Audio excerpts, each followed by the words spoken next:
What's up, good people? Mark Holmes here, and as always, I want to thank you all for watching, commenting, subscribing, and being part of the Joe Boo Sports Report. Without you guys, as well as you ladies, you know that this literally does not work. Hope everybody's having a great day. It is Monday. We are a little over 2 weeks away from training camp starting. I don't know about you, but I am excited. I am happy. I cannot wait to get down to Oxnard. That's right, we will be in Oxnard. We'll get to LA on Monday. We'll get to LA on Monday. We'll be too late for Monday's practice, which is the first padded practice, but we'll get there on Tuesday for our first practice. We'll be there Tuesday, Wednesday, Thursday, and Friday, so I can't wait. You know, I said many times ago, years ago, I believe, because one of the questions that was asked of me yesterday during our live stream was, do I think the Cowboys will be better off having Stephen Jones running the organization? And I will say that I believe that a succession plan has been in the works, and bit by bit, Stephen Jones has been taking more and more control of the team.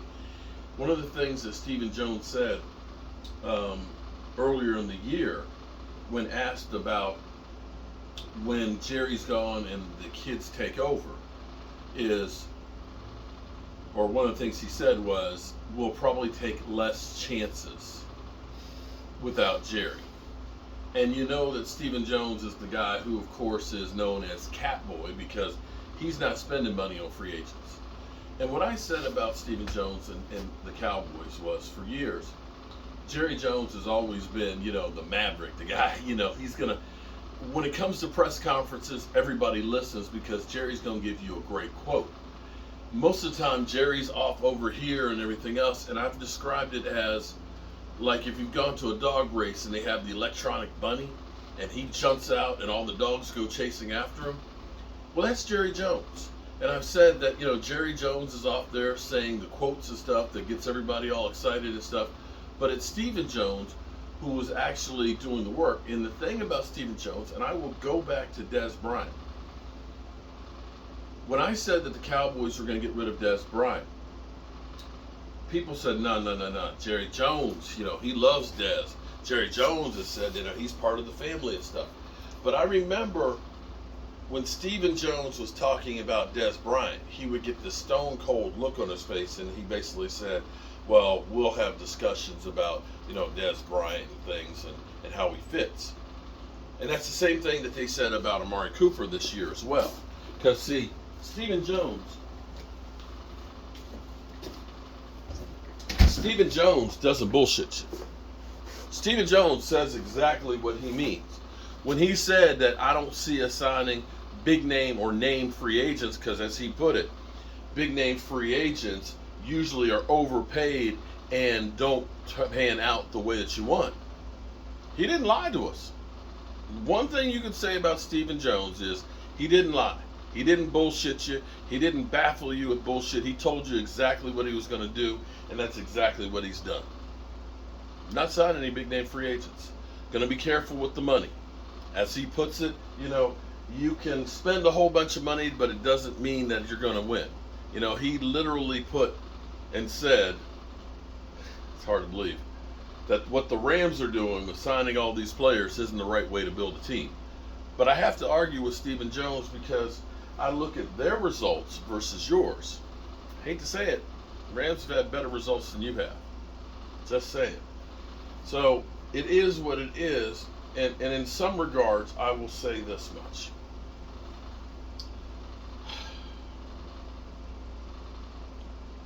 The Cowboys, what they did from last year to this year, when we were sitting here last year and looking at it, it was the same thing. We didn't sign big name free agents, but the guys we signed actually worked out. Maybe part of the reason is they didn't get the big money where they could kick back and say, I'm already a star, I got my money and don't have to worry about it. The guys that we signed, when you had a Jaron Kearse who was under $1 million, the signing on that is, I need to play well to get another contract. And those guys played like we're hungry. So maybe there is something to Stephen Jones's madness, but I'll look at this and say we've been a good team for a long time. Most years we're a good team. Without losing a quarterback, we're always right there when it comes to playoffs. You know, we don't have too many teams that go. What's up? This one you have to write an invoice for. Who's that for? Ava? That she wants. No. I just copied that to get her address. I know, but did you write the invoice? She's got those a long time ago. I just looked up an email to get her address to send it to her. She's already gotten those things. It's just those 2 plaques that she was missing from winnings. Sorry. You know, we're here working. We're here working. He's the shipping department. I'm the building department and so forth. But every year, as long as we've had our quarterback upright, we're at least a 500-foot win team, unless we've had injuries. And we're always good enough to compete that, you know, maybe we make the playoffs one year, maybe we miss it the next, but we're always kind of right there. Thing is we just need a little bit more to get us over the hump. That's been the Dallas Cowboys' problem, having enough to get over the hump. We build good teams. We end up finding players where other teams don't. They end up saving money on the guys that they sign only to make bad contracts on some of the ones that they shouldn't. But, you know, what do I know?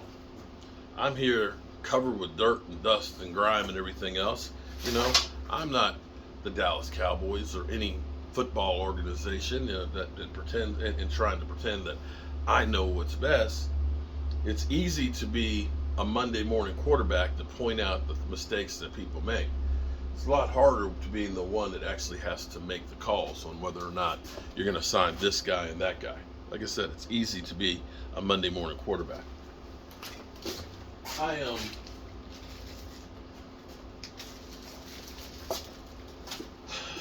have something I'm waffling on kind of today. And I'm not sure if I want to put it out on a video or not, but I also think that I should put it out on a video because I think the message is very poetic. And this was from Stuart Morrison's memorial. And I think it's something that we all could learn something about. But I'll decide if I'm going to put that out or not, though. Anyway, I got to get this finished with Joseph Heatherly. Funny thing is, and sometimes things happen in life, and maybe it's meant to be. I'd made Joseph Heatherly's one, and we messed up on the shipping. We ended up sending it to somebody else. Turns out the person that got it was having heart surgery at the time that he got it. So it really brightened his day. So maybe it was meant to be, make this guy feel good going into heart surgery. Anyway, I got to get this one polished up. It's coming to you, Joseph. Tell Maya I said hi. Peace.